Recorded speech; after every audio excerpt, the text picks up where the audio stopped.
Mari kita berdoa. Bapa Surgawi yang kami kasihi, sekali lagi kami menghadap hadirat-Mu dengan kekaguman dan ketakjuban.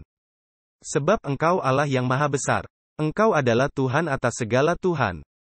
Engkaulah Halik, Engkau penebus, Engkau penopang kami. Engkau berikan kepada kami firman-Mu yang suci, supaya kami mempunyai kepastian di dunia yang membingungkan ini. Bapa, kami hendak mempelajari firman-Mu, hari ini kami mohon kehadiran Roh Suci-Mu. Sementara kami mempelajari tata keuangan bait suci, kami memohon tuntunan ilahi. Lembutkan hati dan bukakanlah pikiran. Terima kasih karena telah mendengar doa kami, sebab kami memohon atas nama Yesus. Amin. Saya hendak mengawali pelajaran kita hari ini dengan membuka Alkitab saya. Dan saya mengajak Anda membuka Alkitab Anda di Kitab Ulangan 8 ayat 17-18. Ulangan 8 ayat 17-18. Ini berbicara mengenai Israel yang memasuki tanah perjanjian dan Tuhan memberikan peringatan kepada mereka. Dan ada informasi sangat penting dalam peringatan ini yang Tuhan berikan kepada umat Israel. Ulangan 8 ayat 17-18. Maka janganlah kau katakan dalam hatimu, kekuasaanku dan kekuatan tangankulah yang membuat aku memperoleh kekayaan ini. Tetapi haruslah engkau ingat kepada Tuhan, Allahmu. Sebab dialah yang memberikan kepadamu kekuatan untuk memperoleh kekayaan. Dengan maksud meneguhkan perjanjian yang diikrarkannya dengan sumpah kepada nenek moyangmu, seperti sekarang ini. Ayat ini menggambarkan suatu prinsip yang sangat penting. Dan itu adalah, bahwa Tuhanlah satu-satunya yang memberikan kepada kita kemampuan untuk memperoleh kekayaan. Selain itu ayat-ayat yang lain dalam Alkitab sangat jelas dinyatakan bahwa kekayaan yang kita kumpulkan sesungguhnya bukanlah kekayaan kita. Karena segala sesuatu adalah milik Tuhan. Di dalam kitab Mazmur 24 ayat 1, dikatakan, Tuhanlah yang empunya bumi serta segala isinya. Dengan kata lain, sebenarnya kita tidak memiliki apa-apa. Walaupun kekayaan yang kita himpun dan kita kumpulkan itu bukanlah milik kita tetapi milik Tuhan. Nah, Tuhan memberikan suatu cara oleh mana kita boleh mengingat bahwa Dialah Sang Pemilik, dan kita adalah pelayannya. Tuhan sudah memberikan kita suatu tanda penguji. Dan tanda penguji itu berkaitan dengan persepuluhan. Anda lihat, persepuluhan adalah cara yang dipakai Tuhan untuk menguji kita. Untuk melihat apakah kita mengakui bahwa segala sesuatu yang kita miliki, sesungguhnya adalah milik Tuhan.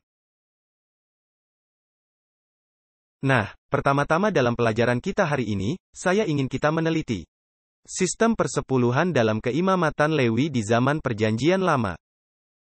Dari sinilah kita akan memulainya. Marilah kita bersama-sama membuka kitab Imamat 27. Dan kita akan membaca ayat 30, lalu kita juga akan membaca ayat 32. Imamat 27 ayat 30 lalu kita akan melompat ke ayat 32. Di sini kita temukan kata-kata berikut ini. Dan segala persepuluhan dari tanah, baik dari hasil benih di tanah, ataupun dari buah pohon-pohonan, adalah milik Tuhan. Itu adalah kudus bagi Tuhan. Mengenai segala persepuluhan dari ternak lembu sapi. Ini adalah ayat 32. Mengenai segala persepuluhan dari segala ternak lembu sapi atau kambing domba. Dari segala ternak yang dihitung lewat dari bawah tongkat gembala, setiap yang ke-10 itu kudus bagi Tuhan.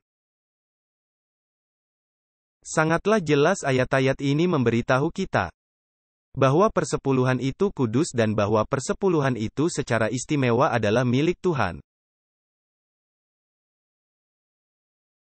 Nah, pertanyaannya adalah, untuk apakah sistem persepuluhan itu dibuat apa? Baik, 10% penghasilan kita adalah milik Tuhan secara istimewa. Dan Tuhan telah memberikan sistem itu sebagai tanda penguji untuk melihat apakah kita mengakui Dia sebagai pemilik segala sesuatu yang kita miliki. Tetapi untuk apakah uang persepuluhan itu digunakan?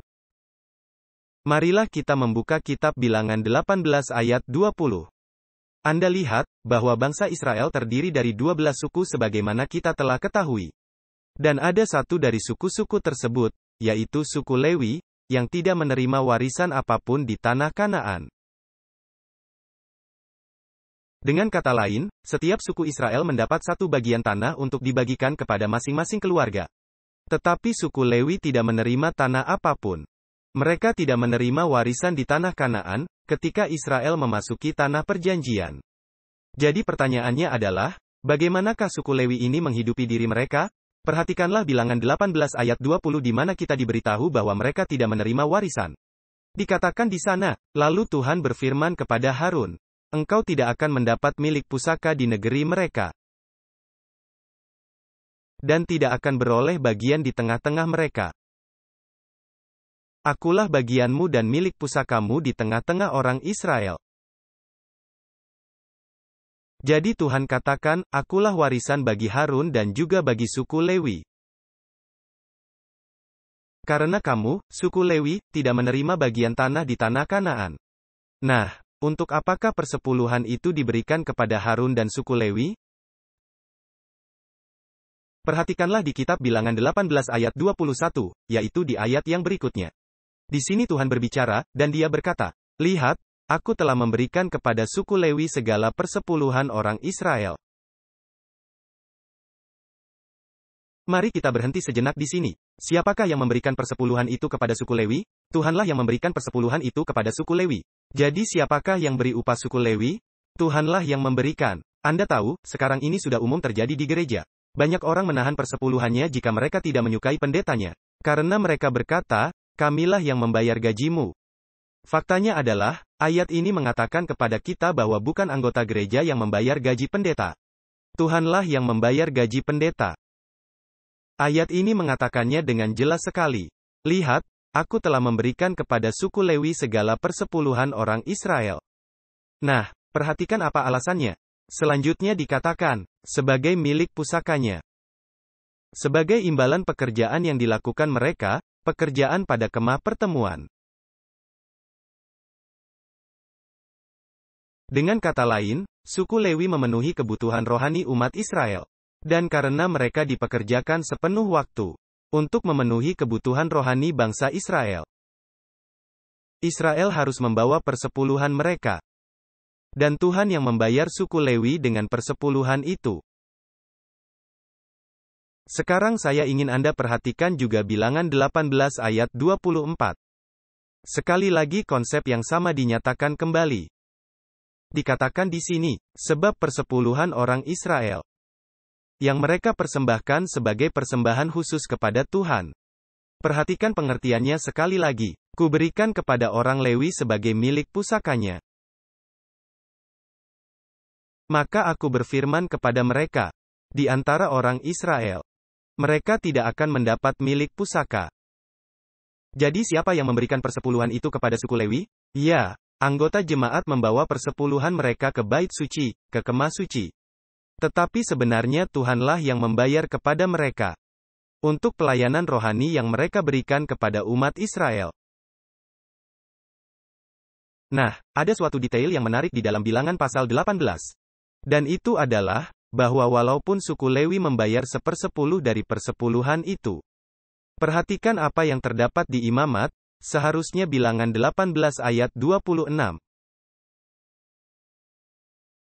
Dikatakan di sini, lagi haruslah engkau berbicara kepada orang Lewi dan berkata kepada mereka, apabila kamu mengambil persepuluhan dari umat Israel, yang kuberikan kepadamu, perhatikan sekali lagi pengertiannya sama, yang kuberikan kepadamu sebagai milik pusakamu, maka haruslah kamu mempersembahkan suatu persembahan khusus kepada Tuhan. Yakni 1/10 dari persembahan persepuluhan itu. Jadi perhatikan sekali lagi, bahwa bukan saja umat Israel yang harus mempersembahkan persepuluhan. Tetapi suku Lewi harus mempersembahkan persepuluhan atas persepuluhan tersebut. Pada dasarnya, alasannya adalah karena suku Lewi adalah imam-imam Israel. Dan mereka harus memberikan teladan yang baik. Bagaimana seorang pelayanan jemaat bisa meminta anggota jemaat mengembalikan persepuluhan? Jika pelayan jemaat itu sendiri tidak setia mengembalikan persepuluhan, pendeta jemaat haruslah menjadi teladan bagi umatnya. Jadi kita diberitahu bahwa para pelayan di bait suci, suku Lewi, harus mempersembahkan 1/10 dari persepuluhan. Nah, pertanyaannya adalah, bagaimana jika imam-imamnya korupsi? Nah, Alkitab beritahukan kita bahwa ada masa-masa ketika keimamatan Israel sangat rusak. Dan mungkin umat Tuhan tergoda mengatakan, untuk apa kita membawa persepuluhan kita kepada orang-orang itu untuk menafkahi mereka jika mereka murtad? Mari kita perhatikan salah satu contoh kemurtadan Israel. Maleaki 1 ayat 6, lalu kita akan membaca ayat 8. Maleaki 1 ayat 6, kemudian kita akan loncat ke ayat 8. Di sini Tuhan. Sebenarnya di kitab Maleaki Tuhan banyak mengeluhkan kemurtadan Israel. Inilah yang dikatakannya. Seorang anak menghormati bapaknya dan seorang hamba menghormati tuannya. Jika aku ini bapa, di manakah hormat yang kepadaku itu, kata Tuhan? Jika aku ini tuan, di manakah takut yang kepadaku itu? Firman Tuhan semesta alam kepada kamu, hai para imam yang menghina namaku. Tetapi kamu berkata, dengan cara bagaimanakah kami menghina namamu? Perhatikan ayat 8. Apabila kamu mempersembahkan yang buta sebagai korban. Alkitab berkata mereka seharusnya mempersembahkan kurban yang tak bercacat celah. Mereka mengambil kesempatan, oh, yang buta ini kita persembahkan saja, kita tidak bisa jual mahal, jadi persembahkan saja kepada Tuhan. Jika kamu mempersembahkan yang buta untuk kurban, tidakkah itu jahat, tanya Tuhan? Apabila kamu persembahkan yang timpang dan sakit, tidakkah itu jahat? Persembahkan sajalah kepada bupatimu. Apakah ia berkenan kepadamu? Apakah dia akan menerimamu dengan baik? Firman Tuhan semesta alam. Jadi mereka mempersembahkan kurban yang timpang, sakit dan buta. Mereka menghina nama Tuhan. Dan mereka tidak menghormatinya. Bahkan mereka tidak mengajarkan hukum Tuhan kepada umat. Mereka tidak mengkhotbahkan yang seharusnya mereka khotbahkan. Perhatikan Maleaki 2 ayat 7-8. Maleaki 2 ayat 7-8. Di sini Tuhan sedang mendakwa keimamatan dengan kata-kata berikut. Sebab bibir seorang imam seharusnya memelihara pengetahuan, dan umat mencari pengajaran dari mulutnya. Sebab dialah utusan Tuhan semesta alam. Tetapi kamu ini telah menyimpang dari jalan. Kamu membuat banyak orang tersandung dalam mematuhi hukum. Kamu telah merusak perjanjian Lewi, firman Tuhan semesta alam. Jika Anda baca selanjutnya kitab Maleaki, Anda akan dapati bahwa umat Israel saat itu berada dalam kerohanian yang menyedihkan. Dan sebagian besar kesalahan terletak pada imam-imam yang tidak mengajar dan memberitakan yang seharusnya mereka lakukan. Dan mereka mempersembahkan, seperti yang telah saya katakan, kurban-kurban yang timpang, sakit, kurban yang buta, dan sebagainya. Jadi mestinya kita mengira Tuhan akan berkata, jangan beri persepuluhan kepada para pendeta itu. Mereka tidak pantas mendapatkannya. Tetapi yang menarik adalah, justru di kitab Maleaki ini, kita dapati semua uraian tentang keimamatan yang bermasalah. Ada hal-hal yang sangat menarik Tuhan katakan tentang persepuluhan. Perhatikan Maleaki 3 ayat 7. Maleaki 3 ayat 7. Dikatakan di sini, sejak zaman nenek moyangmu kamu telah menyimpang dari ketetapanku dan tidak memeliharanya. Lalu Tuhan memanggil Israel, katanya, kembalilah kepadaku, maka aku akan kembali kepadamu. Demikian firman Tuhan semesta alam. Tetapi kamu berkata, dengan cara bagaimanakah kami harus kembali? Kemudian disusul dengan ayat yang menarik. Tuhan hendak memberitahukan mereka dengan cara apa mereka harus kembali kepada Tuhan. Ketahuilah kata kembali adalah kata yang sama yang diterjemahkan bertobat di perjanjian lama. Dengan kata lain Tuhan menyerukan suatu pengalaman pertobatan yang sejati dari umatnya yang sudah terbiasa menyeleweng. Nah, perhatikan bagaimana Tuhan menjawab pertanyaannya. Dengan cara apa kami harus kembali? Maleaki 3 ayat 8-9. Ini adalah jawaban yang sangat serius. Bolehkah manusia merampok Allah? Mungkinkah merampok Allah? Sebaiknya Anda mempercayainya. Bolehkah manusia merampok Allah? Namun kamu telah merampok aku. Tetapi kamu berkata, dengan cara bagaimanakah kami merampok engkau? Dan Tuhan menjawab, dalam hal persembahan persepuluhan dan persembahan khusus. Kamu telah dikutuk dengan suatu kutukan. Karena kamu telah merampok aku, ya kamu seluruh bangsa ini.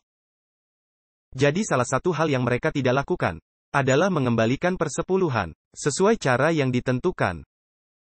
Jadi saat itu keimamatannya sudah rusak, dan umatnya yang tidak mengembalikan persepuluhan. Dan mungkin umat tidak mengembalikan persepuluhan karena keimamatannya rusak. Tetapi sekarang saya mau Anda perhatikan apa yang Tuhan katakan. Tuhan tidak berkata, jangan bawa persepuluhanmu ke bait suci, karena para imam itu sudah rusak. Anda tahu mereka tidak lagi melakukan tugas mereka. Jadi tahan saja sendiri, tidak. Walaupun setelah berbicara mengenai kemurtadan Israel, bahwa mereka telah merampok Tuhan dalam hal persepuluhan dan persembahan mereka. Perhatikan apa yang masih dikatakan Tuhan. Maleakhi 3 ayat 10. Bawalah seluruh persembahan persepuluhan itu ke dalam rumah perbendaharaan, supaya ada persediaan makanan di rumahku. Dan ujilah aku sekarang dalam hal ini, firman Tuhan semesta alam. Jikalau aku tidak membukakan bagimu tingkap-tingkap langit, dan mencurahkan berkat kepadamu sedemikian besarnya, hingga tak ada lagi tempat untuk menerimanya. Jadi apa kata Tuhan kepada umatnya? Sekalipun umatnya yang tidak mengembalikan persepuluhan, dan keimamatan yang rusak yang melayani di bait suci, apakah Tuhan berkata, jangan mengembalikan persepuluhan? Tidak. Dia berkata, kamu harus membawa semua persepuluhan dan persembahanmu ke rumah perbendaharaan. Di dalam rumah perbendaharaan adalah tempat di bait suci di mana kurban dan persepuluhan yang diserahkan. Dan itu disimpan di sana guna membayar suku Lewi untuk pelayanan mereka. Perhatikanlah 1 Tawari 26 ayat 20. Dengan pengertian bahwa di bait Allah terdapat tempat perbendaharaan. Dengan kata lain, mereka harus membawa persepuluhan dan persembahan mereka ke kemah suci, ke bait suci. Dikatakan di dalam kitab 1 Tawari 26 ayat 20. Dan dari orang-orang Lewi, Ahia yang mengawasi perbendaharaan rumah Allah. Dan yang mengawasi perbendaharaan barang-barang yang dipersembahkan. Barang-barang yang dipersembahkan itu adalah barang-barang yang kudus yang dibawa orang Israel ke bait suci. Jadi ada suatu tempat di dalam bait suci di mana persepuluhan itu disimpan. Untuk membayar orang-orang Lewi atas pelayanan yang mereka berikan kepada umat Israel. Umumnya banyak orang Kristen berkata, ya, Pendeta Bor, bukankah persepuluhan itu untuk mereka yang di perjanjian lama? Bukankah persepuluhan itu untuk bangsa Israel? Anda tahu, yang menarik adalah apa saja yang menuntut pengorbanan. Orang Kristen dewasa ini, berkata itu ditujukan buat orang Yahudi. Misalnya, memelihara hari Sabat, mereka berkata, oh, sehari penuh. Saya tidak bisa berbelanja, saya tidak boleh menonton basket dan saya tidak boleh menonton sepak bola. Ah, tidak, Sabat itu buat orang Yahudi. Lalu jika kita berbicara kepada mereka mengenai pola hidup sehat, tidak makan babi dan udang dan lobster. Mereka berkata, oh, tidak, itu buat orang Yahudi. Mereka punya sistem pencernaan yang berbeda dari kita. Dan soal persepuluhan ini, mengembalikan 10% kepada Tuhan untuk menunjukkan bahwa Tuhanlah yang mempunyai segala. Tidak, itu ditujukan buat orang Yahudi. Maka orang Kristen berkata, yang perlu kita lakukan hanyalah percaya saja. Tidak usah pusing tentang memelihara Sabat, tidak usah pusing dengan persepuluhan. Tidak usah pusing apa yang kamu makan dan minum, semua itu tidak ada pengaruhnya. Cukup percaya saja Tuhan, kamu dan keluargamu, dan kamu akan diselamatkan. Nah, apakah perjanjian baru memberlakukan lagi bahwa persepuluhan itu adalah diperuntukkan membayar pelayanan mereka yang bekerja purna waktu dalam pekerjaan Tuhan? Marilah kita bersama membuka kitab 1 Korintus. Ini adalah ayat yang sangat menarik di perjanjian baru yang ditulis Rasul Paulus. Kitab 1 Korintus 9. Dan saya yakin ayat ini paling kuat menekankan mengenai persepuluhan di dalam perjanjian baru. 1 Korintus 9. Dan saya hendak mulai membacanya di ayat 1-3. Pada dasarnya inti dari ayat-ayat tersebut adalah, Rasul Paulus hendak berkata, bahwa buah hasil pekerjaannya adalah jemaat Korintus. Mereka, jemaat Korintus, adalah bukti Tuhan memanggilnya sebagai Rasul. Bahwa Tuhanlah yang memanggilnya sebagai pelayannya. Mari kita baca ayat 1 sampai ayat 3. Di sini Rasul Paulus berkata, bukankah aku adalah Rasul? Bukankah aku orang bebas? Bukankah aku telah melihat Yesus, Tuhan kita? Bukankah kamu buah pekerjaanku dalam Tuhan? Dengan kata lain dia telah bekerja memenangkan umat Korintus kepada Injil. Sekalipun aku bukan Rasul bagi orang lain, tapi tidak diragukan aku adalah Rasul bagimu. Sebab kamu adalah meterai dari kerasulanku di dalam Tuhan. Inilah pembelaanku kepada mereka yang menyelidiki aku. Dengan kata lain, ada yang mengkritik Paulus mengatakan, kamu tidak dipanggil pada pelayanan ini. Paulus berkata, jemaat Korintus, pertobatan orang-orang Korintus, dan penerimaan mereka akan Injil pertanda bahwa aku dipanggil sebagai Rasul dan aku diutus kepada mereka. Marilah kita sama-sama baca 1 Korintus 9 ayat 4-6. Sekarang Paulus hendak membahas suatu pokok masalah yang sangat pelik. Nampaknya Rasul Paulus dan Barnabas sedang dalam perjalanan. Dan kita tahu bahwa Paulus harus membuat tenda agar bisa menghidupi dirinya. Dan kita tidak tahu persis apa yang dikerjakan Barnabas, mungkin dia membantu Paulus membuat tenda juga. Tetapi saya mau Anda simak apa yang dikatakan Rasul Paulus di 1 Korintus 9 ayat 4-6. Di sini dia berkata, "Tidakkah kami mempunyai hak untuk makan dan minum?" Dia berbicara mengenai dirinya sendiri dan Barnabas.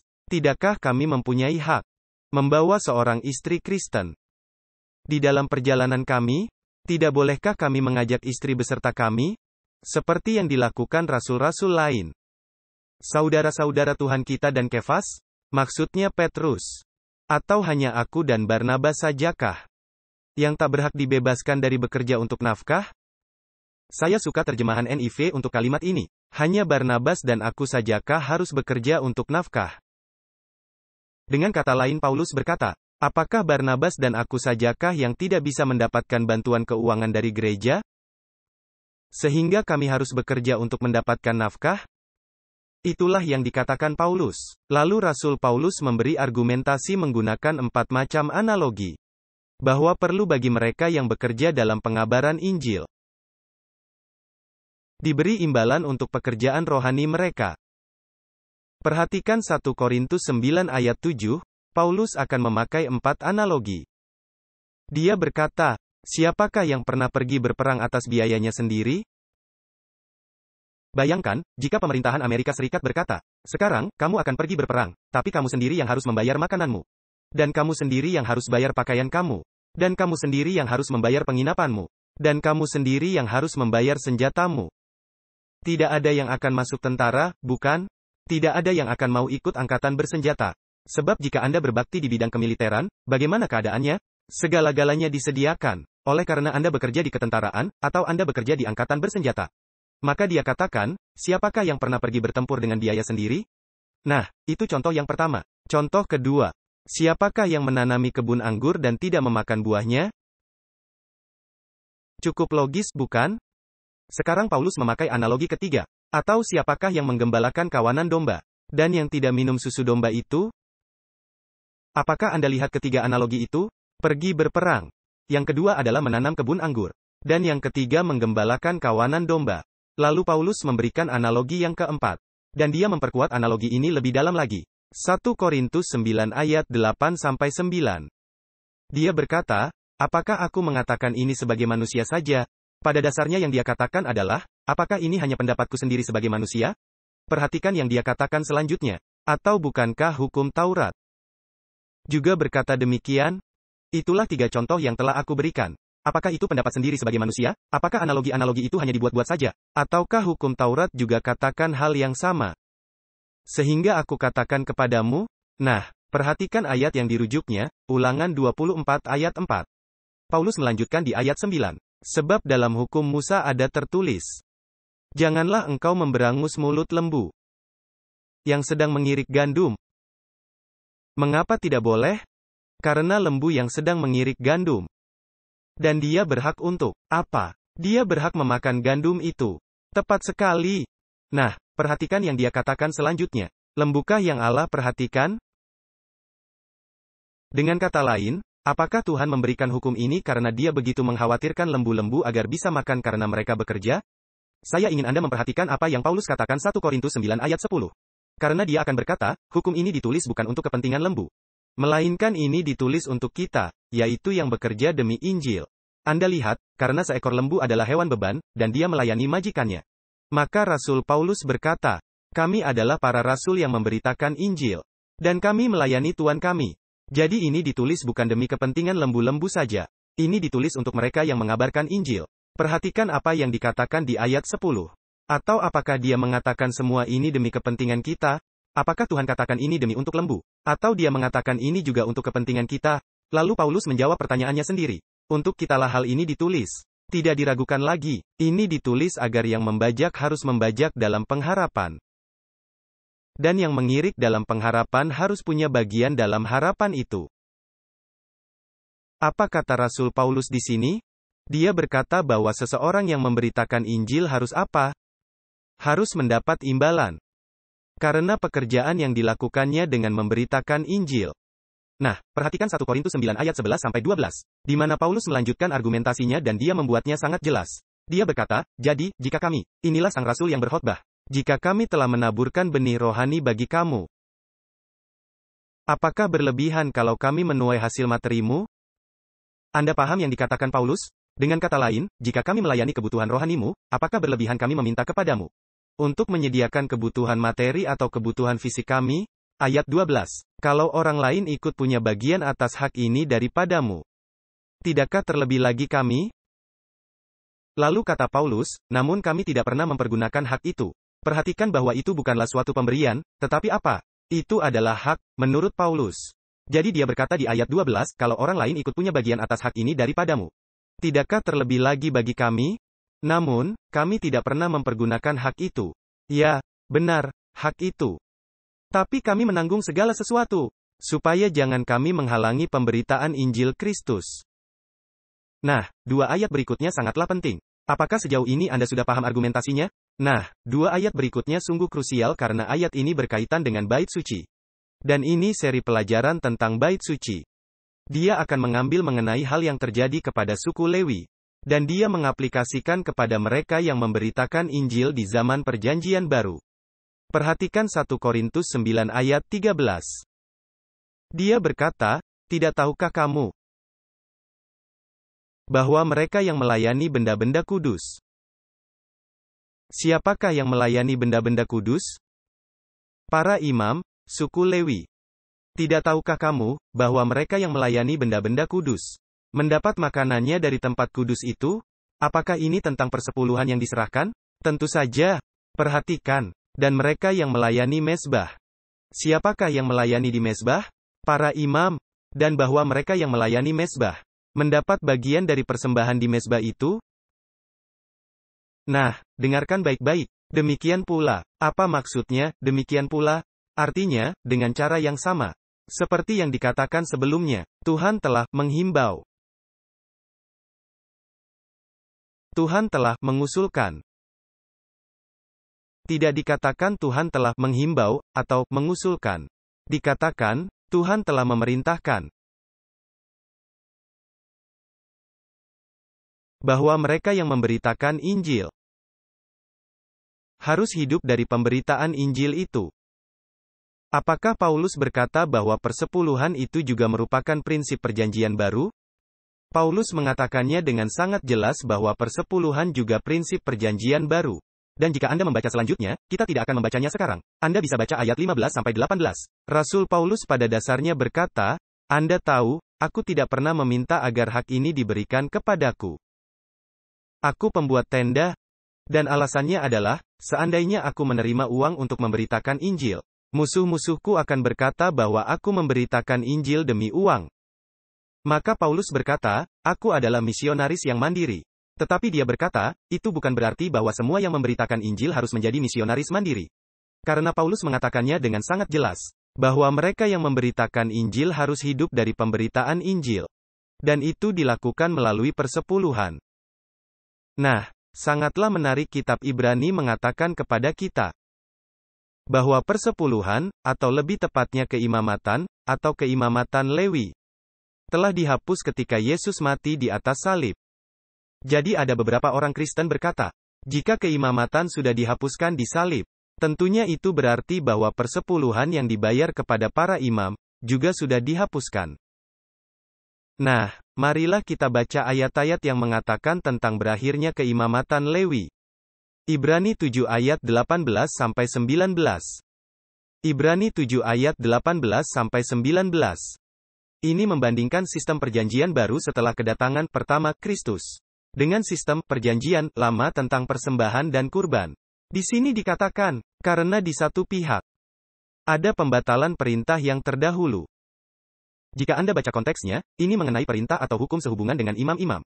Bukan perintah hukum Tuhan yang di Keluaran 20. Jadi dikatakan, karena di satu pihak ada pembatalan perintah yang sebelumnya, sebab itu lemah dan tidak berguna. Sebab hukum itu tidak menyempurnakan. Jika bicara hukum, sekali lagi, baca dulu konteksnya. Ini berbicara tentang hukum keimamatan. Di pihak lain, ada apa? Datang pengharapan yang lebih baik, yang membawa kita lebih dekat kepada Allah. Jadi bagaimana dengan sistem lama itu, perintah lama tentang keimamatan itu? Hukum itu jadi apa? Hukum itu dibatalkan, karena itu lemah dan tidak berguna. Bilangan 18 ayat 21 membuatnya sangat jelas bahwa para orang Lewi lah seharusnya yang menerima persepuluhan. Mari kita baca lagi, karena ini sangat penting. Dikatakan, lihat, aku telah berikan kepada Bani Lewi segala persepuluhan di Israel.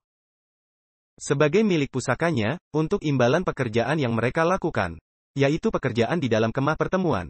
Nah, argumentasi yang dipakai oleh banyak orang Kristen adalah ini. Keimamatan Lewi telah dihapus ketika Yesus mati di salib. Dan karena keimamatan Lewi sudah dihapus ketika Yesus mati di salib, dana yang seharusnya dibawa umat untuk menggaji keimamatan itu juga sudah berakhir di salib. Nah, coba saya bertanya, apakah itu kedengarannya cukup masuk akal?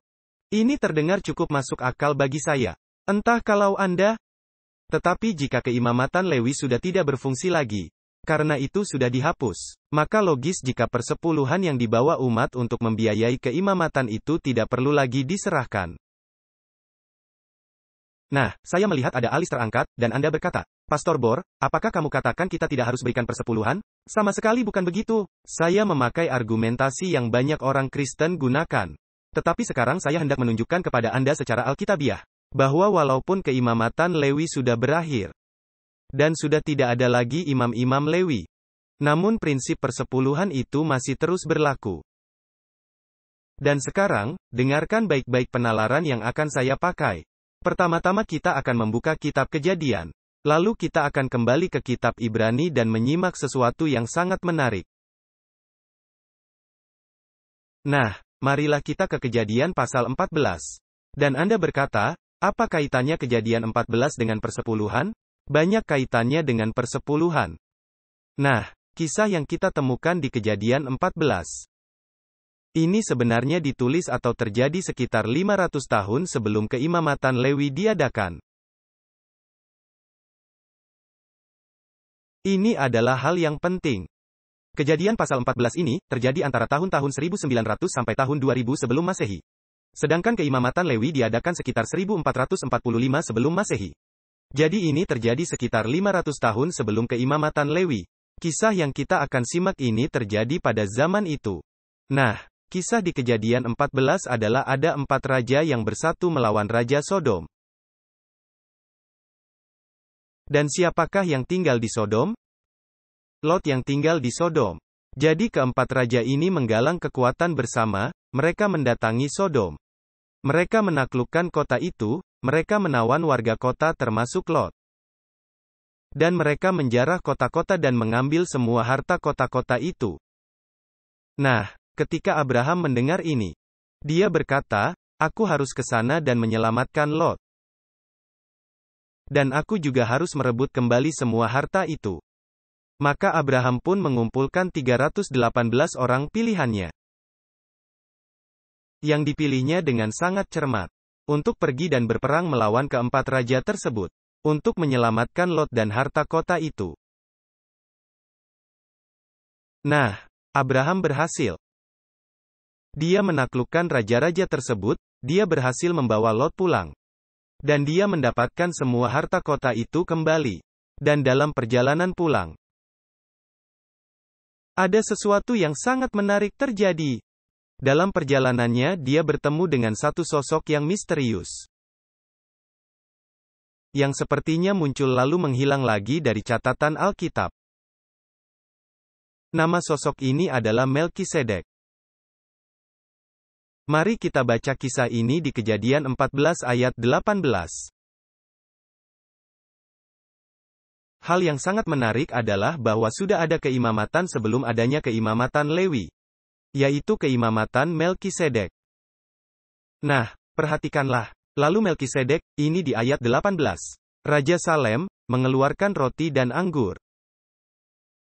Sungguh menarik, bukan? Kapankah kita menyajikan roti dan anggur? Kita memakai roti dan anggur sewaktu perjamuan suci. Jadi rupanya seperti diadakan perjamuan suci. Setidak-tidaknya dalam lambang atau simbol. Lalu dikatakan, lalu Melkisedek Raja Salem, membawa roti dan anggur.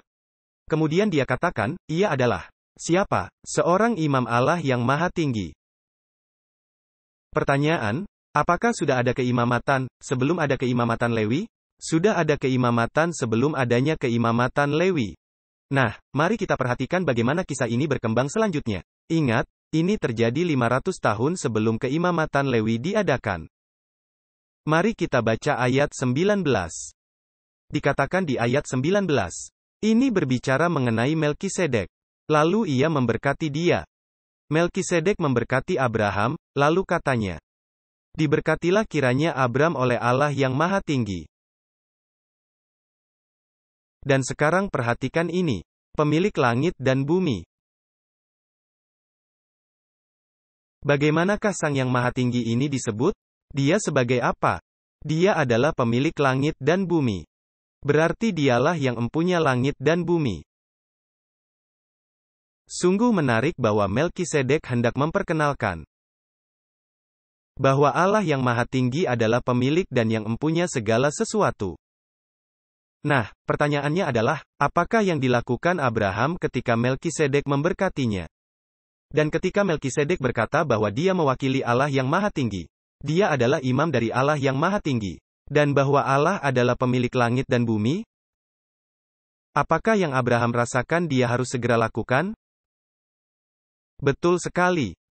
Perhatikan apa yang kita temukan di Kejadian 14 ayat 20. Dikatakan, dan terpujilah Allah yang Maha Tinggi. Melkisedek yang masih berbicara, yang telah menyerahkan musuhmu ke dalam tanganmu. Dan kini merujuk kepada Abraham. Lalu Abraham memberikan kepadanya 1/10 dari semuanya. Apakah Abraham mengakui bahwa karena Tuhan adalah pemilik langit dan bumi, dia perlu mengembalikan persepuluhan yang setia kepada imam besar Melkisedek? Tentu saja. Jadi apakah keimamatan sudah ada sebelum keimamatan Lewi? Ya. Apakah pengembalian persepuluhan sudah ada sebelum keimamatan Lewi? Tentu saja. Prinsip persepuluhan ini bukan bagian dari hukum Musa. Bahkan itu sebelum zaman Taurat Musa, menurut kata Alkitab.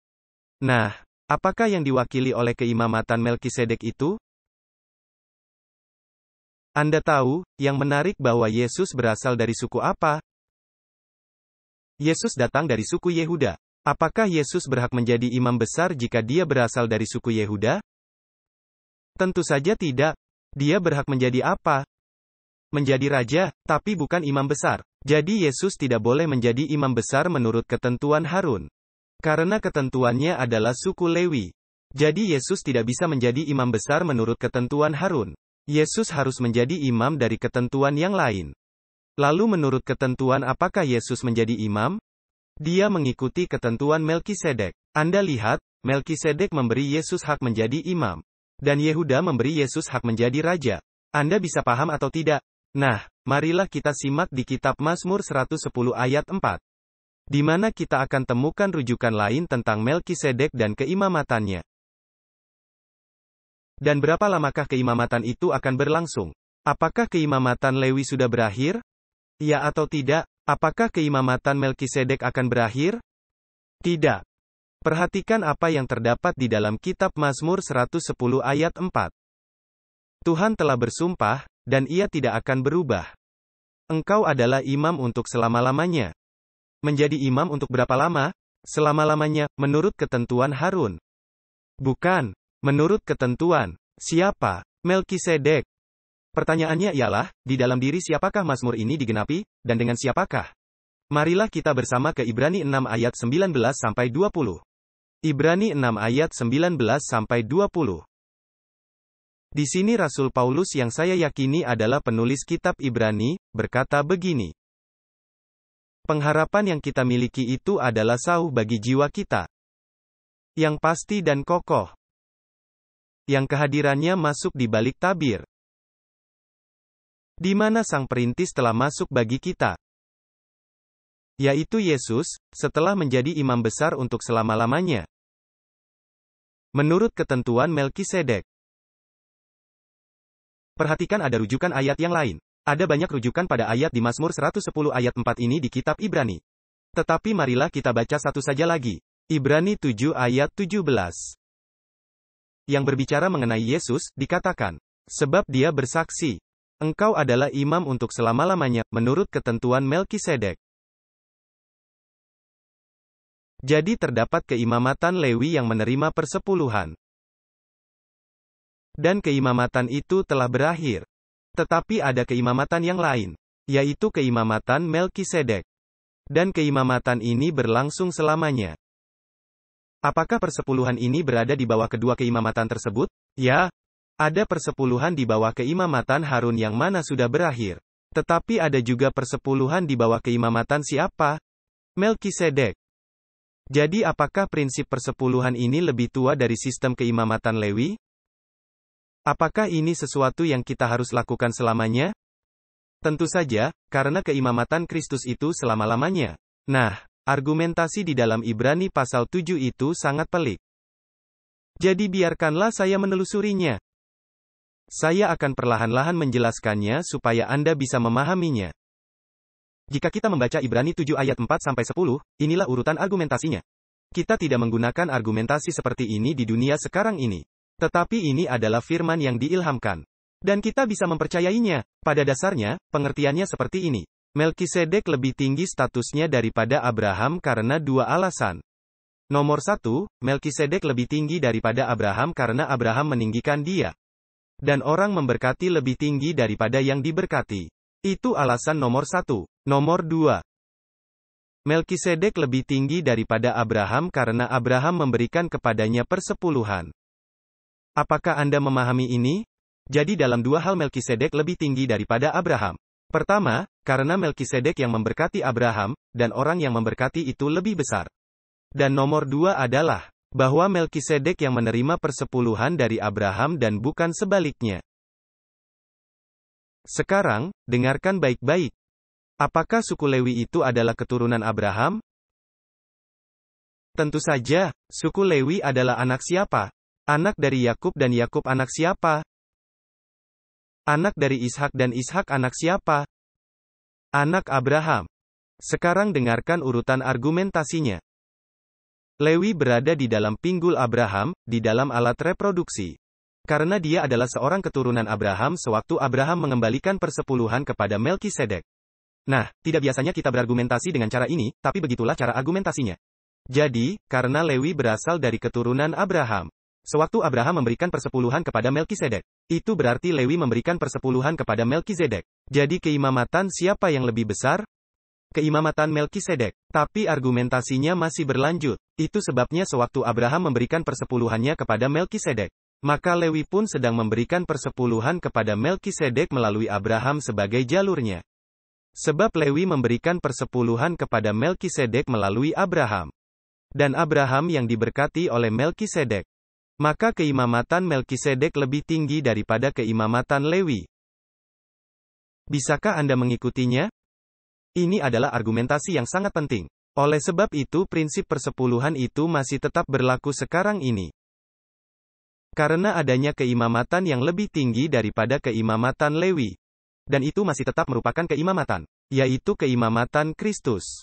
Dan masih tetap ada prinsip persepuluhan terkait dengan itu, oleh sebab Melkisedek di Perjanjian Lama menerima apa?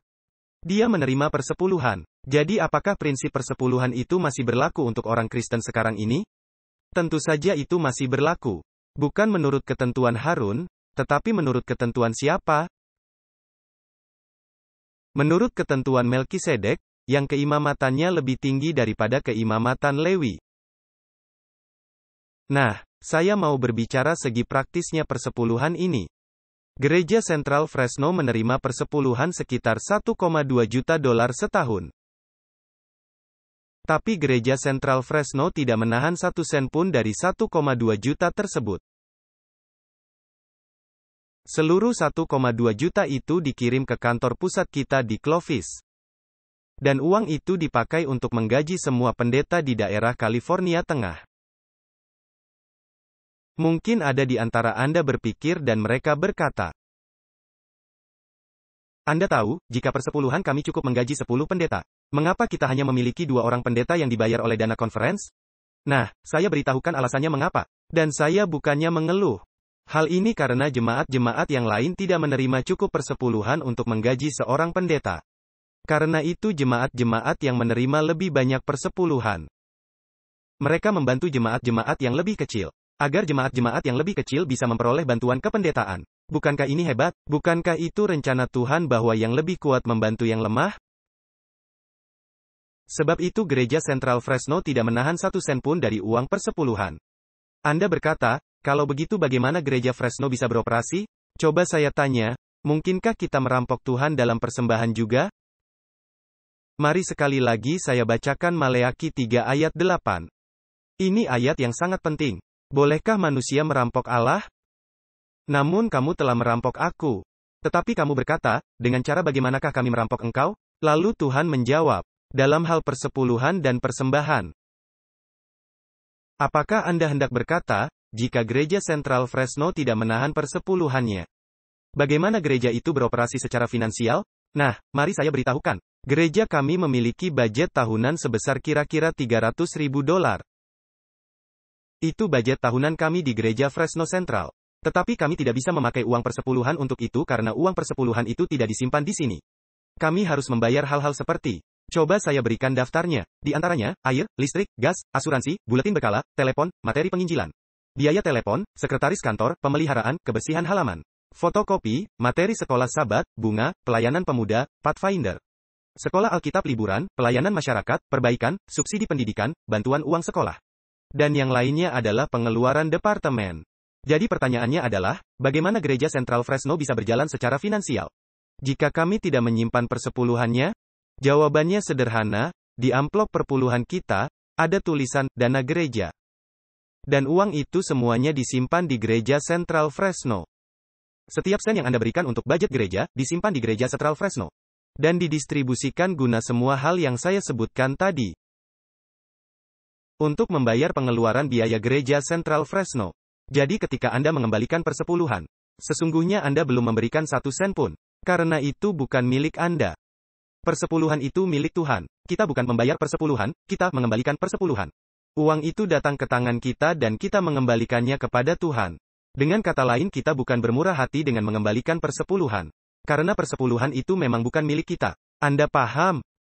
Melalui persembahan kita menunjukkan rasa syukur dan terima kasih kita kepada Tuhan. Khususnya apabila kita menopang pelayanan gereja kita. Nah, gereja Central Fresno selalu mengalami kekurangan anggaran gereja. Terkadang bila sudah tiba di bulan Oktober, November, bendahara kami sudah kehabisan kuku jarinya. Karena dia gigit-gigit kukunya, karena bingung. Begitu juga kepala komite keuangan kami. Saya selalu katakan kepada mereka, kita hidup oleh iman, bukan oleh panik. Dan setiap tahun, sudah selama 15 tahun, kita bisa bayar semua. Saya katakan, jangan khawatir, umat Tuhan akan baik-baik saja melewatinya, karena banyak yang menyelesaikan rekeningnya di akhir tahun. Tapi seharusnya kita tidak beroperasi seperti itu. Jika setiap orang di jemaat mengkontribusikan persentase tertentu dari penghasilannya, bukan hanya 10% persepuluhan. Tapi persentase tertentu dari penghasilan mereka untuk budget jemaat, kita tidak akan pernah kekurangan. Kami akan selalu bisa menutupi semua pengeluaran sepanjang tahun. Tapi kita cenderung untuk menunda-nunda, dan memprioritaskan yang lain. Bukan prioritas rumah Tuhan atau jemaat. Nah, saya hendak mengatakan beberapa hal mengenai persembahan. Tuhan mau kita menjadi pemberi yang berdisiplin. Dia tidak menghendaki kita melakukan sebagaimana kebanyakan orang lakukan. Ketika dia lihat tua-tua berdiri dan berkata, dan sekarang saatnya memungut persepuluhan dan persembahan, kami mohon para diakon berdiri. Lalu, oh, tiba waktunya persembahan. Lalu Anda mencari koin, atau uang $1-2, lalu menaruh di pundi persembahan. Itu pemberian yang tidak disiplin. Tuhan tidak menghendaki kita memberi dengan cara seperti itu. Dia mau kita menjadi pemberi yang berencana. Nah, marilah kita baca 1 Korintus 16 ayat 1-2. 1 Korintus 16 ayat 1-2. Ada 4 prinsip yang ingin saya sampaikan mengenai persembahan. Anda tahu, sebagian besar orang Kristen menggunakan ayat ini untuk membuktikan bahwa hari Minggu adalah hari yang seharusnya kita kuduskan. Itu tidak mengajarkan hal itu. Ayat ini mengajarkan 4 prinsip memberi persembahan. Perhatikan yang dikatakan oleh Rasul Paulus tentang pengumpulan uang bagi orang-orang kudus. Sesuai petunjuk-petunjuk yang kuberikan kepada jemaat-jemaat Galatia. Ini bukan hanya kasus di Korintus. Dia juga berbicara jemaat-jemaat yang lain. Jadi kamu pun harus berbuat demikian. Nah, perhatikan, pada hari pertama dari tiap-tiap minggu. Artinya secara teratur, itu prinsip pertama, secara teratur. Pada hari pertama dari tiap-tiap minggu itu kesempatan pertama yang mereka miliki. Setelah bekerja di hari Jumat dan beristirahat di hari Sabat. Untuk menghitung berapa perolehan mereka minggu sebelumnya. Jadi dikatakan, pada hari pertama setiap minggu itu secara teratur. Hendaklah kamu masing-masing ini prinsip kedua. Secara perorangan, masing-masing kamu menyisihkan uang. Prinsip yang ketiga, secara pribadi. Jangan datang ke gereja dan menjadi pemberi dadakan. Siapkan itu di rumah, lalu bawa ke gereja. Kemudian selanjutnya dikatakan, sesuai dengan pendapatannya. Itu secara proporsional, dari berkat yang Tuhan berikan. Jadi ada 4 prinsipnya, secara teratur, secara perorangan, secara pribadi di rumah, dan secara proporsional. Dan dia berkata, supaya tidak mengumpulkan persembahan waktu saya datang. Dengan kata lain, jadi aku tak perlu berdiri, mengulurkan tangan memohon kalian untuk memberi persembahan sewaktu aku datang. Jika kalian melakukan ini secara teratur, dan melakukannya secara perorangan, dan kalian melakukannya secara proporsional dan teratur, pada waktu aku datang, dananya sudah tersedia, dan aku menerima uang itu untuk membantu orang-orang kudus atau orang-orang yang membutuhkan di Yerusalem. Apakah Anda paham prinsipnya? Ini hanya membuat keputusan di dalam hati, saudara-saudara, bahwa kita mau duduk dan berkata, baik, saya akan berikan sekian persentase dari penghasilanku untuk budget gereja. Persepuluhan itu tidak bisa ditawar, itu bukan milik kita. Itu kita hanya memutuskan untuk mengembalikannya kepada Tuhan. Tetapi mengenai persembahan, kita perlu berdoa, kita perlu duduk dan bertanya kepada Tuhan, apakah yang engkau telah lakukan untukku? Nah, engkau telah memberiku segalanya, engkau adalah Tuhan yang luar biasa. Baiklah aku mengembalikan kepadamu dalam persembahan sesuai yang engkau telah lakukan bagiku. Kemudian berdoalah kepada Tuhan dan minta Tuhan menyatakan kepada Anda berapa persen yang Anda akan persembahkan untuk budget gereja. Apakah Anda paham? Nah, perhatikan apa yang terdapat di dalam 2 Korintus 9 ayat 6-7. 2 Korintus 9 ayat 6-7. Dikatakan di sini, dan ini adalah prinsip yang sangat penting. Jika kita menanam 1 benih jagung, berapa jagungkah yang akan kita peroleh? 1 atau mungkin 2, bukan? 1 benih, panen sedikit. Apa yang terjadi jika kita menanam ratusan? Kita akan menuai ratusan biji jagung. Itulah prinsipnya, apa yang Anda tabur, Anda apa? Itu yang Anda tuai. Nah, perhatikanlah ini, ingatlah, orang yang menabur sedikit akan menuai sedikit juga. Dan orang yang menabur banyak, akan menuai banyak juga. Hendaklah masing-masing memberikan menurut kerelaan. Apa? Di dalam hatinya. Lihatlah, yang terlebih dulu keputusan dari dalam hati. Tuhan tidak pernah meminta uang kita. Tuhan meminta hati kita. Dan jika Tuhan memiliki hati kita, demikian juga uang kita. Apakah Anda paham? Itu sebabnya Yesus berkata, karena di mana hartamu berada, di situ juga hatimu berada. Maka perhatikanlah kata Paulus selanjutnya di ayat 7. Hendaklah masing-masing memberikan menurut kerelaan hatinya. Jangan dengan berat hati, atau keharusan. Itu maksudnya secara terpaksa atau karena wajib. Sebab Allah mengasihi orang yang memberi dengan sukacita. Mari saya baca pernyataan dari Ellen White, Testimonies for the Church volume 1, halaman 545, dia berkata, dengarkan baik-baik, Tuhan tidak menghendaki persembahan yang tidak sukarela. Bukan korban yang terpaksa. Mereka yang benar-benar telah diubahkan. Dan yang menghargai pekerjaan Tuhan. 2 syarat, telah benar-benar diubahkan dan menghargai pekerjaan Tuhan. Akan memberi dengan sukacita. Yang sedikit yang diminta dari mereka, dianggap sebagai suatu kehormatan untuk memberikannya. Jangan menganggap persembahan itu suatu kewajiban. Oh, aku harus memberikan persembahan, jikalau tidak, Tuhan akan mengutukku. Dengar, kita tidak memberi supaya diberkati. Kita memberi oleh sebab kita diberkati. Kita bukan memberi untuk mengambil hati Tuhan, tetapi kita memberi dan Tuhan berkata, oh, ini bonus untukmu. Lukas 6 ayat 38. Lukas 6 ayat 38. Di sini sekali lagi kita temukan prinsip yang sama. Berilah dan kamu akan diberi. Suatu takaran yang baik, yang dipadatkan, yang digoncang, dan yang tumpah ruah, akan dicurahkan ke dalam ribaanmu. Sebab ukuran yang kamu pakai untuk mengukur, akan diukurkan kepadamu. Jadi sebagaimana kita memberi, kita akan menerimanya kembali. Itulah asas kehidupan. Sebagai penutup saya akan membacakan satu pernyataan lagi yang kita temukan di Amsal 3 ayat 9-10. Amsal 3 ayat 9-10, dikatakan di sana. Muliakanlah Tuhan dengan hartamu, dan dengan hasil pertama dari segala penghasilanmu.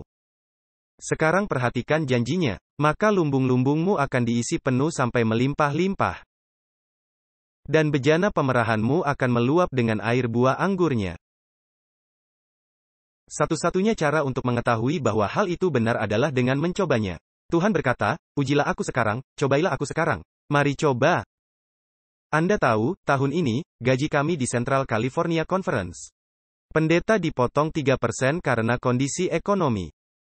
Jadi Anda tahu keputusan yang saya buat? Saya berkata, Tuhan, gaji saya telah dipotong 3%. Maka saya akan menaikkan persembahan budget gereja saya 3%. Dan Tuhan memberkati saya dengan limpahnya. Andai saja saya bisa menceritakannya kepada Anda. Maka, janganlah buat alasan, oh, ekonominya mati, aku tidak mampu. Kami harus membeli pizza. Benar.